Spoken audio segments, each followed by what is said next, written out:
Maurice Merleau-Ponty's Phenomenology of Perception invites us to rethink the very foundations of how we see and feel our way through the world.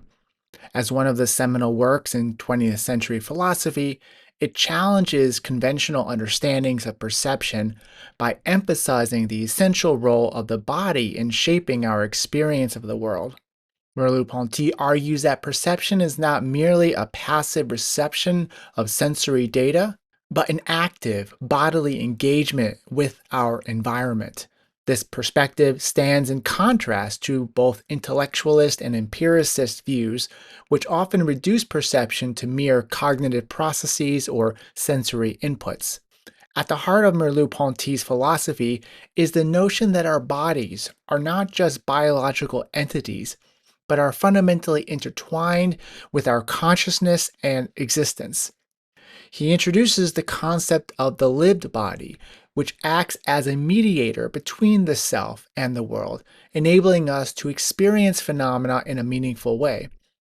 By integrating insights from psychology, neurology, and phenomenology, Merleau-Ponty provides a nuanced account of how we inhabit and interpret our world. His work invites us to reconsider how we understand perception, not as a detached observation, but as an embodied experience that shapes our reality. In this initial video, we'll cover the preface, which stands out for its remarkable clarity in articulating the aims of phenomenology. The section is highly recommended for anyone seeking a concise overview of this philosophical approach. The preface seeks to distinguish phenomenology from both science and idealism, while also outlining its positive program and methodology. Rather than being merely a doctrine, phenomenology is fundamentally a philosophical attitude, embodying Husserl's notion that the philosopher engaged in phenomenology is always a perpetual beginner. At the same time, those well versed in phenomenology will notice a distinctive aspect in Merleau-Ponty's approach, a focus on perception rather than, say, intentionality, ecstasis, transcendence, and projects. This shift emphasizes the body and embodiment as central to the phenomenological endeavor in a way that we don't quite see in the philosophers we've covered so far in this series on phenomenological texts. Before thought and action, perception serves as the foundational backdrop. Initially, we can understand perception as the primordial, pre-reflective, immediate experience of the world as it is deeply rooted in the body. And as we'll progress through this work, we'll explore this notion in greater depth. Merleau-Ponty posits that phenomenology is primarily a way of thinking, existing as a movement before it fully defines itself as a set of doctrines. Interestingly, he notes that this movement has been influenced by thinkers such as Hegel, Kierkegaard, Marx, Nietzsche, and even Freud. The philosophical significance of phenomenology lies in its goal to reestablish a direct and primordial connection with the world. It focuses on providing a direct description of experience free from a consideration of any psychological origins or causal explanations. Simultaneously, it aspires to be a rigorous science, offering a comprehensive account of fundamental concepts like space, time, and the lived world. In this context, the term science is understood in its original sense, referring to a system of knowledge. However, phenomenology diverges significantly from the sciences as we typically understand them today. It challenges the primacy given to scientific methods that reduce experience to mere objects and causal interactions. Instead, phenomenology posits that all knowledge, including scientific knowledge, is fundamentally rooted in direct experience. From this viewpoint, the scientific understanding of the world is simply a secondary expression built upon this primary experience. Phenomenology aims to reawaken this foundational experience, considering science a derivative and abstract representation of the world. Merleau-Ponty writes, "The whole universe of science is built upon the world as directly experienced. And if we want to subject science itself to rigorous scrutiny and arrive at a precise assessment of its meaning and scope, we must begin by reawakening the basic experience of the world, of which science is the second order expression. Just as with the term science, we must exercise caution in assuming we fully understand what is meant by the word experience. While it would be too extensive to explore its positive meaning in detail here, it's important to clarify that phenomenology does not refer to the subjectivistic and relativistic perspective often celebrated in college classrooms today. In these settings, students are encouraged to use personal experience as a source of authority for their own thinking. However, phenomenology is not concerned with this type of experience, which is in fact not a presentation of experience, really, but instead deeply infused with abstract notions and ideologies that are tacitly layered over what we name experience, thereby overshadowing a more fundamental experience that phenomenology seeks to uncover.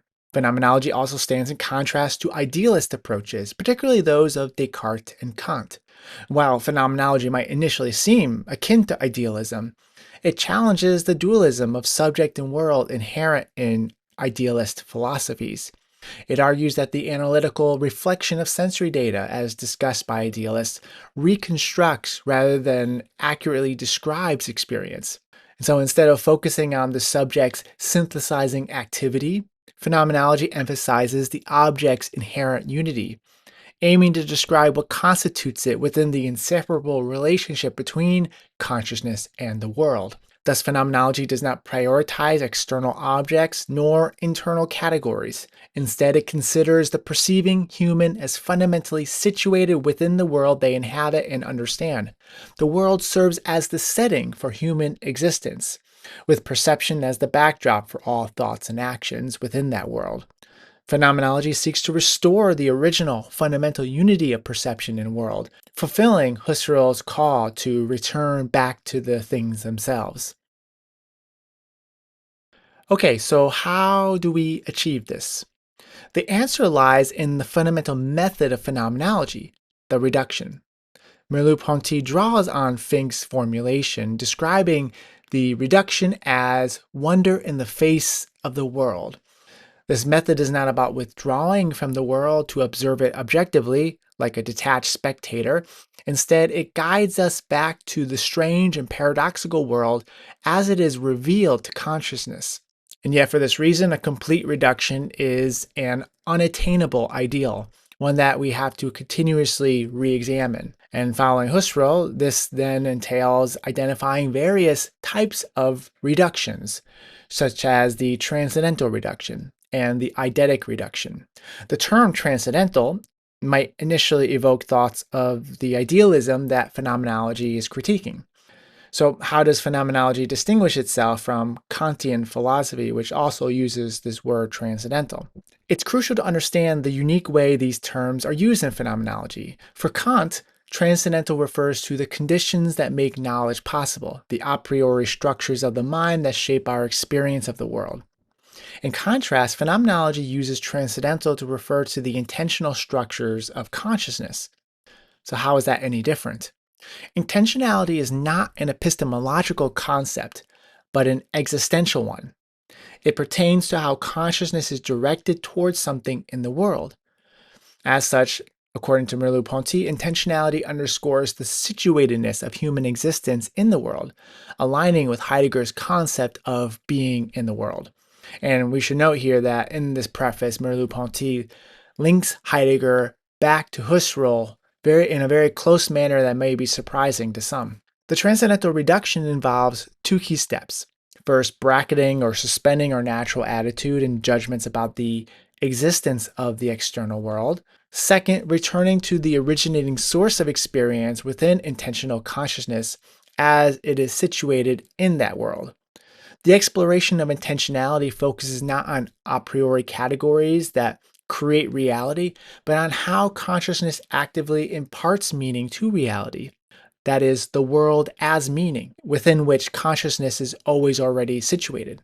By bracketing any questions about the existence of the world, and thus also any questions concerning the possibility of a link between consciousness and world, we are free to focus on the link itself, as it reveals itself within an infinity of contexts. Now, whereas the transcendental reduction focuses on the intentional acts of consciousness, the eidetic reduction focuses on those objects that are constituted through intentional consciousness. In Kantian philosophy, essences are considered beyond the scope of possible knowledge. However, in Husserl's phenomenology, they are accessible, but function quite differently from how they have been presented in traditional metaphysics. Rather than referring to unchanging transcendent forms or universals, essences in phenomenology are the invariant structures of experience, understood through the correlation between giving intuition and intentional consciousness. The eidetic reduction arrives at these structures through a process of variation where one imagines an object and varies its features to determine which characteristics are essential to its identity. And at its heart, phenomenology is the study of these essences. But it also seeks to reintegrate these essences into the realm of existence, highlighting the importance of facticity, that is, the concreteness of human life, over abstract starting points. Essences are not the ultimate goal, but a means to understand our engagement with the world, which shapes our conceptualizations. The world is not merely what we think, it is what we live through. And while we are open to it, we can never fully possess it through concepts. And so phenomenology achieves a synthesis of subjectivism and objectivism through its unique conception of the world and rationality. Here, rationality is not some pre existing absolute, but emerges from the convergence of personal and shared experience.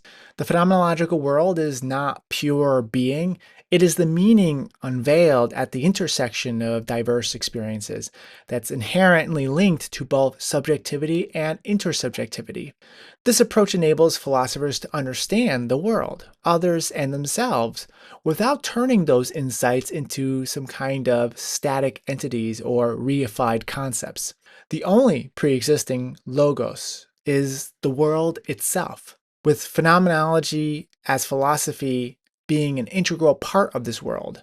Thus, true philosophy entails relearning how to perceive this world.